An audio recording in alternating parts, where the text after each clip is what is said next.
Thank you, and a very good morning to all of you, and my apologies for not being with you in person, because as you know, the CEU has a divided home.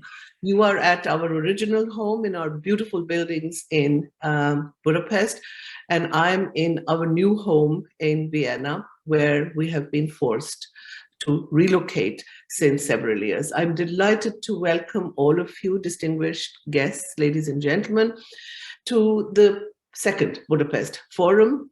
The key concept of the forum, as you know, this year is the sustainability of democracies and the sustainability of the natural environment in which these democracies are to flourish. The Central European University is a natural home for these conversations and an informed debate about sustainable democracies.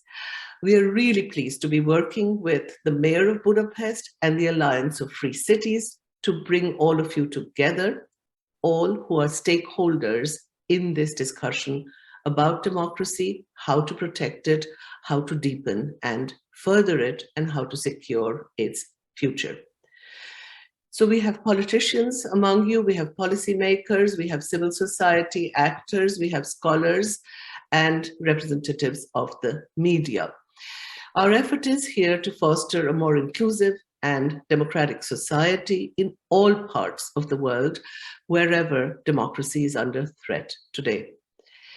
The question is, why are some democracies more resilient to crises, to sudden and dramatic changes in their environment than others? Why can some be more dramatically weakened by extreme forms of political polarization?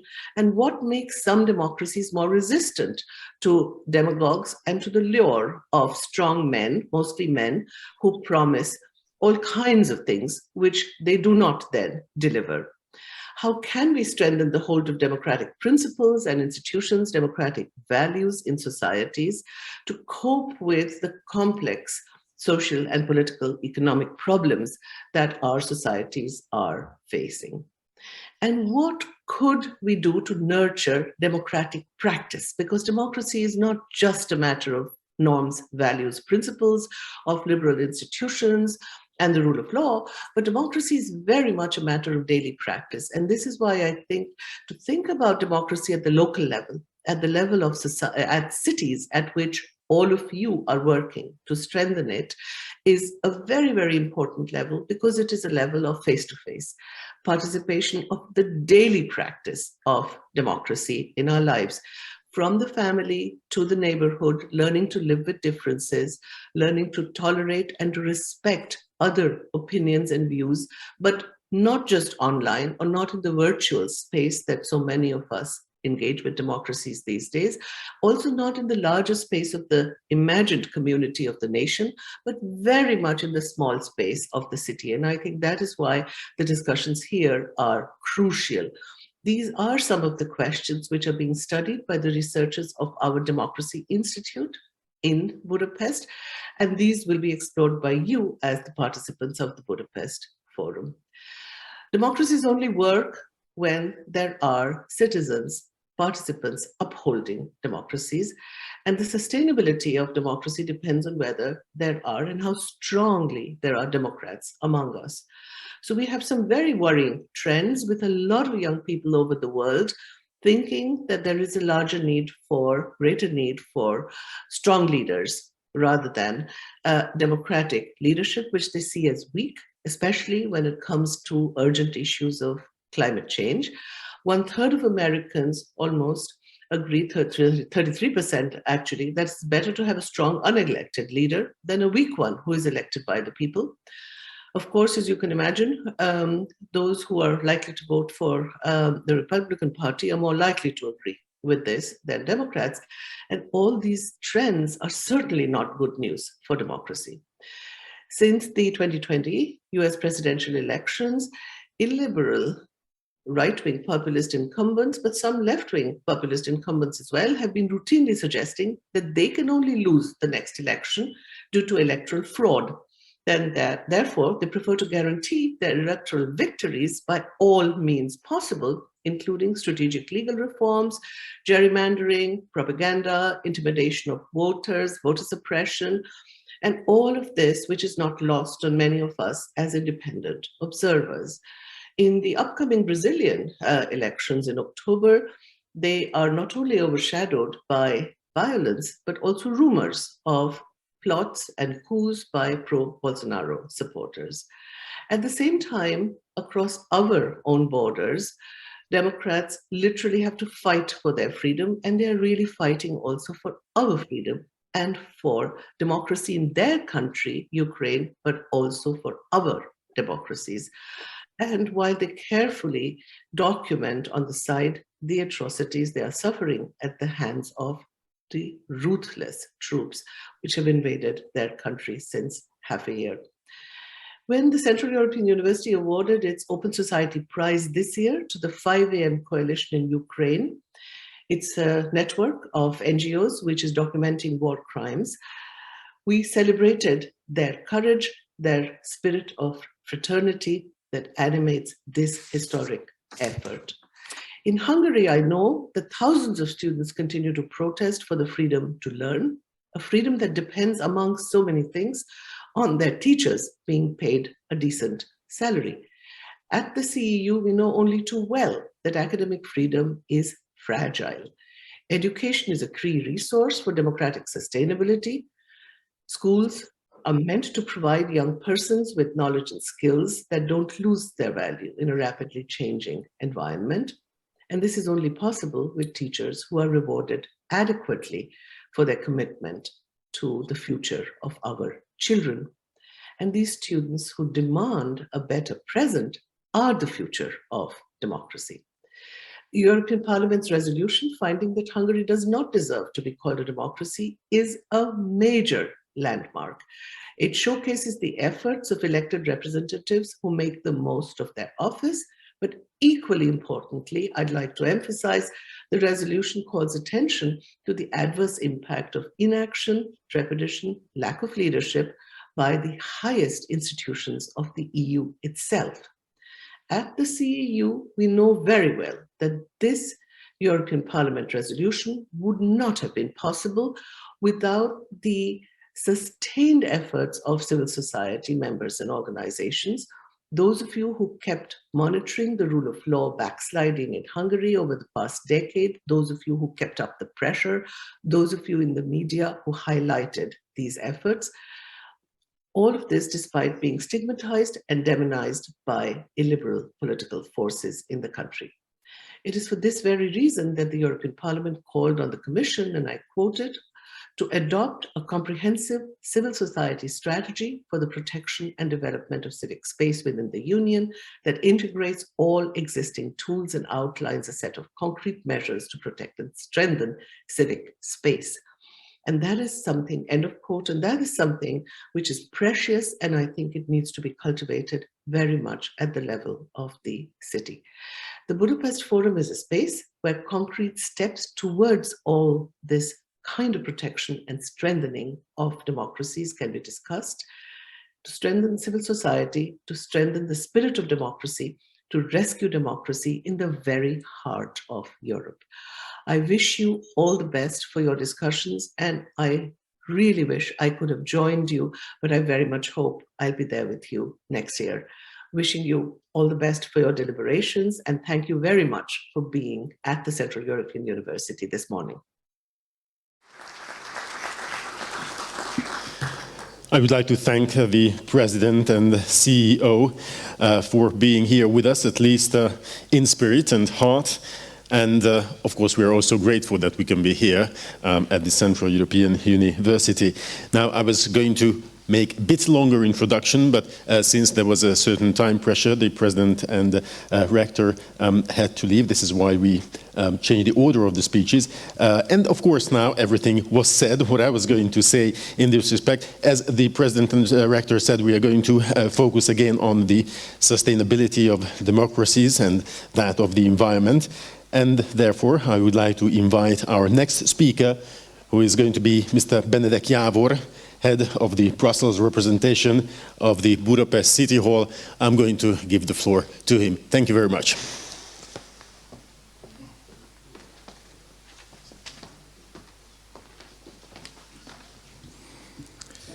Good morning, ladies and gentlemen. Let me to warmly welcome everyone who join us today and tomorrow to this second edition of the Budapest Forum on behalf of the co-organizer Municipality of Budapest. The title of the series, Building Sustainable Democracies, is a clear commitment of our beloved city. There are two extremely highly timely issues addressed with this event today and tomorrow: the democratic and the climate crisis. How to protect and promote democracy against trends of illiberalization and autocratic turns. What can be a democratic, credible offer against extreme right populism, EU skepticism, or even against trials to legitimize war as mean to achieve highly questionable goals? But also, how can we step up against the burning climate emergency and climate crisis under heavy time constraints, pressure from Russia, and amidst a social disintegration? We are seeking answers to these questions in the next 2 days, together with excellent speakers, decision makers, experts, and politicians, with our partners. But while the Budapest Forum is indeed a flagship initiative of the city of Budapest to promote democratic values, it's not the only one. Since December 2019, stemming from a cooperation of the 4 Visegrad capital cities, but by now having close to 40 members from all over the globe, the alliance of the Pact of Free Cities continuously steps up and speaks for the same values on the European and the global level.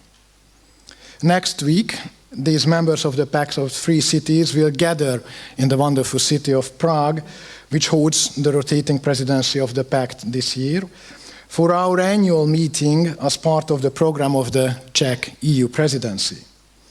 In February next year, in cooperation with the city of Brussels, we organize a high-level conference at the stunning City Hall of the city of Brussels, addressing the rule of law problems and ongoing discussions in the EU and the potential role of the cities to the protection of the rule of law and the fundamental European values. And we not only speak here in the city. When it comes to the climate crisis, Budapest applied for and were selected to be one of the 100 climate-neutral European cities by 2030 in the EU's Horizon mission, and we are committed to make everything we can to be there by 2030. Because we truly believe that our future must be sustainable and democratic at the same time. How to arrive there? That's what we are eager to hear in the next 2 days from our fantastic speakers. And also, finally, I would like to say thank you to our partners who contributed to the organization of this 2 days Budapest Forum, the Heinrich Böll Foundation, the Friedrich Ebert Stiftung, the German Marshall Fund, the Erste Foundation, Green European Foundation, the Open Society Foundation, and the Green Group in the European Parliament.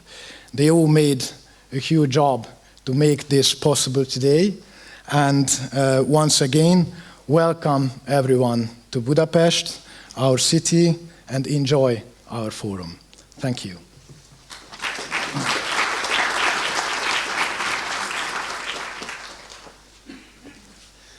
Thank you very much, Mr. Benedek Jávor, head of the Brussels representation of the Budapest City Hall. And of course, I'd like to correct my previous mistake when once I said the thanks to the President CEO instead of the President and Rector of the University, which is obviously the appropriate title. Again, without any further ado, I would like to give the floor to our next speaker, Mr. Péter Krekó, the Director of Political Capital Institute, Senior Fellow of CEPA. Peter, please, the floor is yours.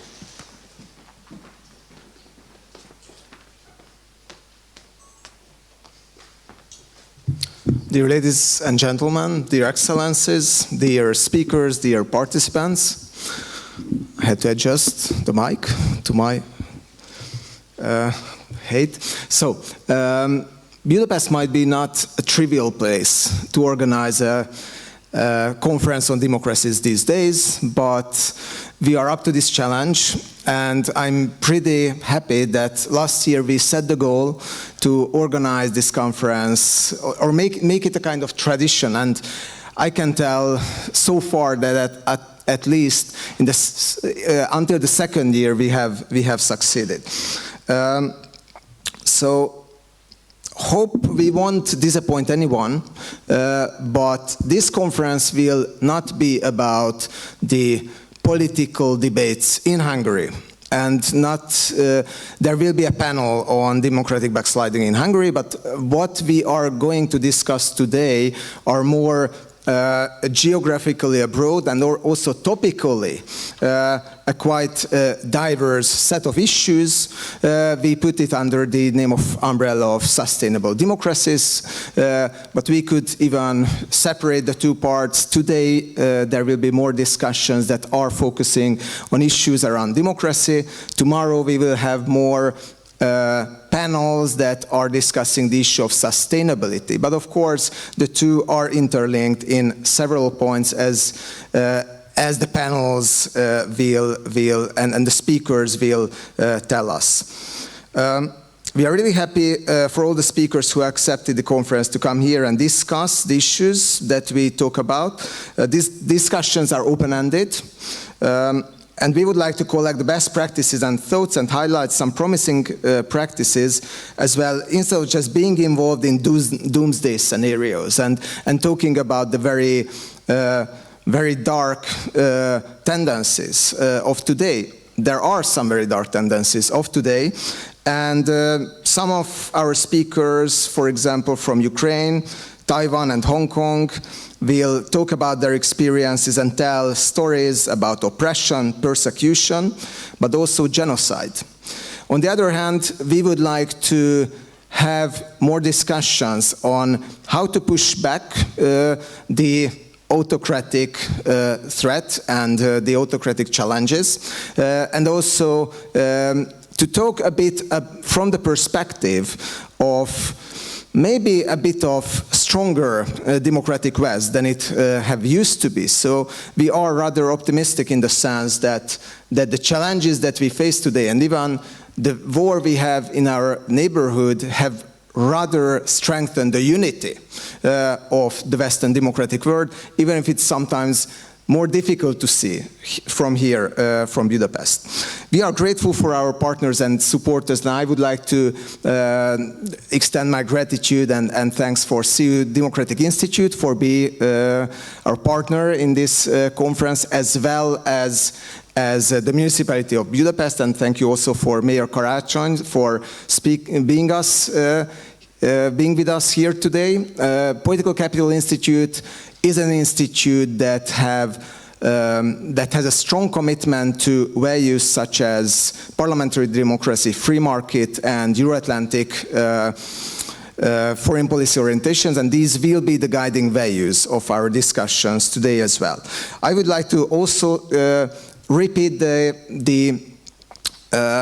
what Benedek have already said. Thanks for the partners who helped us to organize this event, Henrik Böll Stiftung, Friedrich Ebert Stiftung as our strategic partners, and Open Society Foundations, German Marshall Fund, Erste Foundation, Green European Foundation, NATO, and the Greens group in the European Parliament, as well as the Taipei representative office in Budapest. Without them, this conference wouldn't have been organized. And this conference is going to be a diplomatic one on the one hand, and I'm really happy to see so many ambassadors here. Also, there will be an ambassador roundtable soon, but it will also be a bit of undiplomatic one, because we will not be shy to call out by name the enemies of freedom, the enemies of democracy, and the enemies of peace, such as, for example, Russia and China these days. So enjoy the 2 days of conference, and welcome everyone.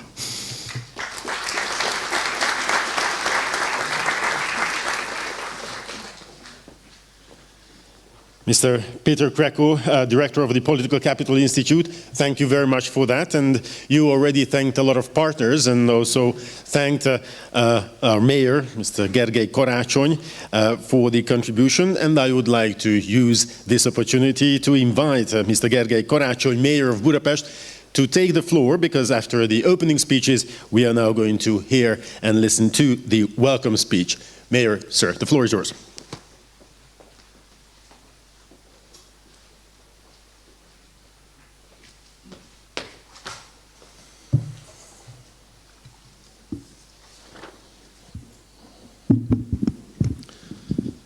Distinguished guests, ladies and gentlemen, it is often a single photograph that represents a whole era or history itself, or in today's world, a single video clip on YouTube.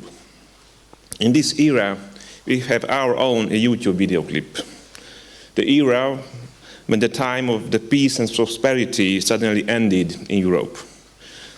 The era when Europe, Central Europe, my country and my city suddenly had to cope with the combined effects of the economic crisis, the energy crisis, and the climate crisis.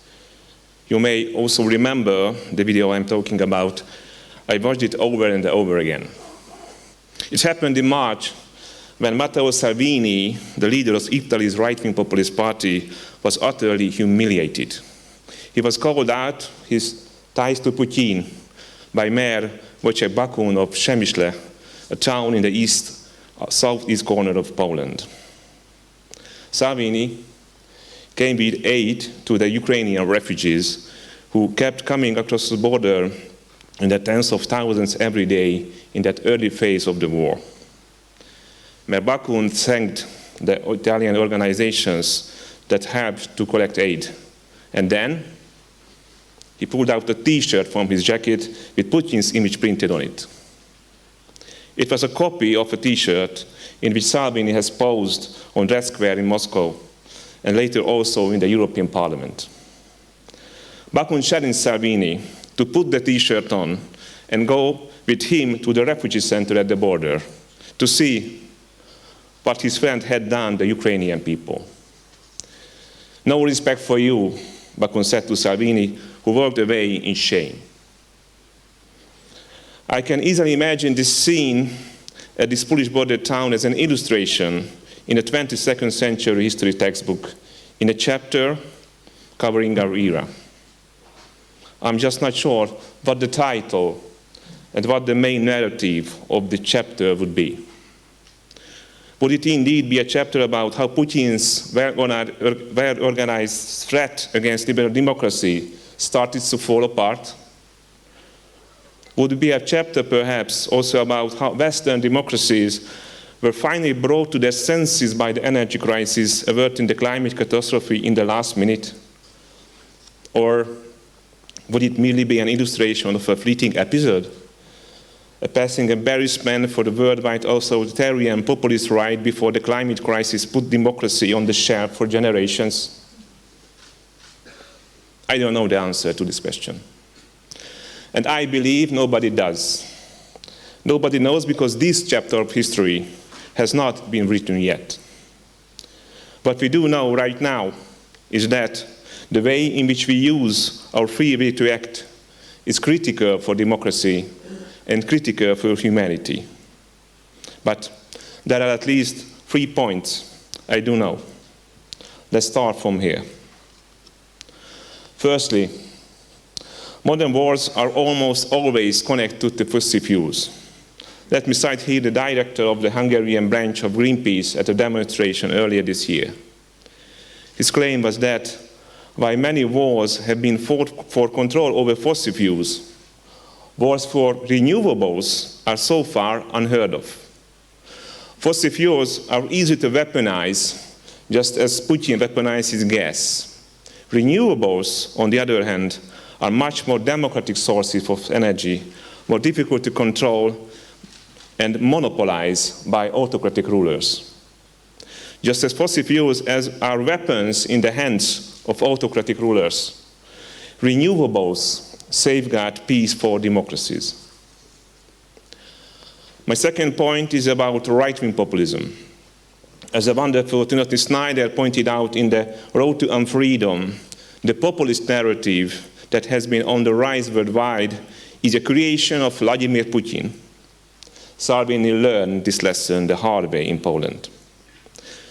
There is a key difference between Western democracy and right-wing populism. While Western democracy seeks to separate good from bad, right-wing populism distinguishes between us and them. In doing so, truth and facts become relative and the moral standards become disposable. And finally, our responsibility is immense. It is immense because we don't want our chapter to be written by others. We need to start writing it ourselves. I acknowledge that there are forces of history scale as magnitude at work now, which may seem far too great to any one of us to make any difference to their outcome. But I don't believe in determinism. And I encourage all of you not to believe in determinism. We may face forces of history scale and magnitude, but our action can shape the course of history. We are here precisely for this reason, to discuss how to strengthen democratic resilience, to find ways of combating the energy crisis, and to build sustainable democracies. I wish us all the very best in this immense work. Thank you.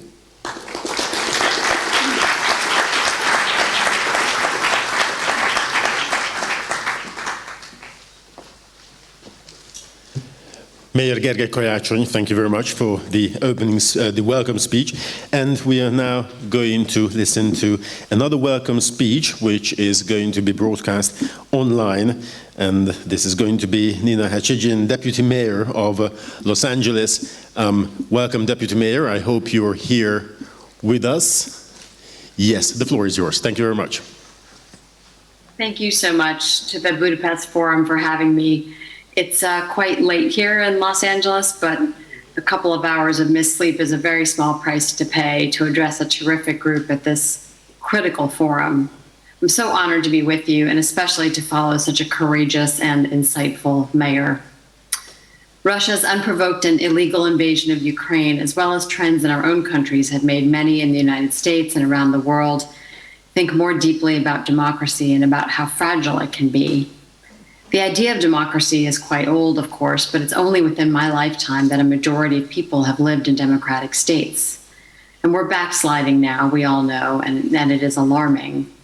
So I'm not going to take the time today to defend democracy, liberal democracy in particular, as the best way that humans have invented to govern themselves. In part, that's because I'm not even sure where I would start. It's so deeply ingrained in me and so obvious that it would take me a while. So I'm beginning with the assumption that liberal democracy is an ideal. And in fact, its track record for bringing affluence and peace is pretty admirable, sometimes after transition periods that can be long and difficult. But what I want to do instead is to take these few minutes to suggest that cities and states, provinces, regions, and subnational actors generally can contribute in important ways to getting the world back on a positive trajectory toward democracy that advances dignity for all. And I say this as someone who has served in all three branches of federal government in the United States, more than one in some cases, and for the last 5 years for the city of Los Angeles as the first deputy mayor of international affairs. And what I've learned, especially during the period when we had a president who did not share my belief in democracy, is that cities have a key role in supporting democracy. I'm going to mention 4 ways, but there are more, and I'm sure you'll be discussing all of them today. First, we held the spirit of democracy as well as some of its mechanics. We in the city of LA and many others in the United States, while still working with the federal government on some key priorities, nevertheless called out what we saw as unjust, inhumane, and un-American policies, those which did not comport with what we have long been American values, norms, and practices. In this way, we held the torch of American values when the federal government did not, and that was important to our residents. Cities across the United States being these strongholds of democracy was also helpful in our ability as a country to self-correct, and we hope that that will hold. We also communicated our values with partners around the world, and this may have given them some comfort that many Americans still believed in the power of international engagement and the importance of democracy. Practically, most American cities and some states supported efforts to make the vote as accessible as possible. The governor of California decided that every Californian would get a mail-in ballot delivered to their home so everyone could vote easily. Californians could put their ballot in the regular mail, but we in the city also distributed secure voting boxes around the city to collect ballots. Next, cities and other subnational actors can also experiment with democratic processes and thereby advance it. We are in LA, for example, currently running a pilot on participatory budgeting in which residents will decide on the fate of $10 million. Not the NGOs that we would normally work with, but the residents themselves. The mayor also appointed a chief equity officer to make sure through clear measuring that we are serving all residents, including women, people of color, immigrants, the queer community, and very low-income residents. An example is actually our climate work. We're planting trees in places where there are the fewest first, and that is in our low-income communities of color. Similarly, we have an electric car sharing program that is placed in our low-income communities. We also publish reams of data about the city to increase transparency of our operations. Our ethical guidelines continue to get more strict to close any loopholes for corruption or the appearance of impropriety. The third reason cities are critical for democracy is that we are the most trusted level of government, at least in the US, but I expect that's true elsewhere as well. To the degree that cities and towns deliver basic services in a professional and predictable fashion and respond to our customers quickly and with care, we demonstrate that elected officials can deliver what residents need and want. Finally, while no mayor in the United States has been elected president yet, in many parts of the world they have, and so cities and regions also serve to test and train the leaders of tomorrow. The good news is that cities led by Budapest, Prague, Bratislava, and Warsaw are joining together to advance democracy in the Pact of Free Cities, of which LA is also a member. And just this year, they helped to author the Democracy Declaration, which 67 cities from 36 countries and counting have signed. So on that hopeful note, I will close. It's past my bedtime, and you have an exciting day in front of you. So do enjoy it and keep the faith.